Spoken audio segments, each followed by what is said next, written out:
Chapter 9.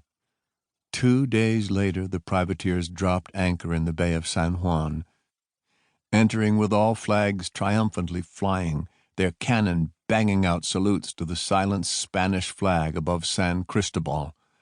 Malachi paced the poop deck, still in his good black coat and his cockaded hat.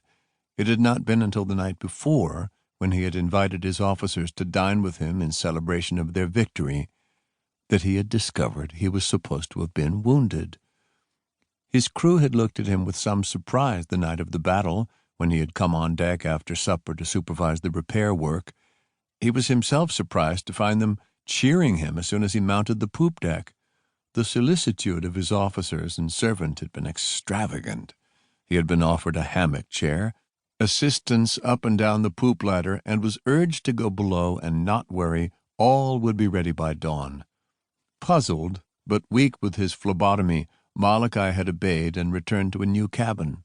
His gear and furniture had been returned, the partitions reassembled, and the clutter cleaned up during the brief time he'd been on deck. The broken stern windows, though not repaired, had been roughly curtained with canvas. The next morning he'd been on deck to get the ship under way, and again the crew had cheered him. He'd grinned and waved his hat, and commenced the grim business of getting Cossack under way from amid a sea of gray corpses. The dead of yesterday's battle had been buried by the Reverend Gill, wrapped in canvas with a round shot to send them to the bottom. But sharks had been active in the shallow waters, and several canvas coffins had been torn open, their mutilated contents floating to the surface.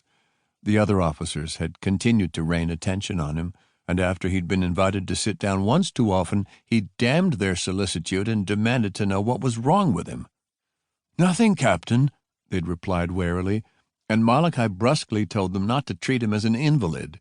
They kept their distance after that. It wasn't until that evening, with the officers and Castro dining in Malachi's cabin, and Shaw out of breath from running from one end of the table to the other, pouring wine and serving the meal, that Maddox had been free-tongued enough to ask him where he'd been hurt. "In the purse, gentlemen," Malachi said. "That Belinda was worth money."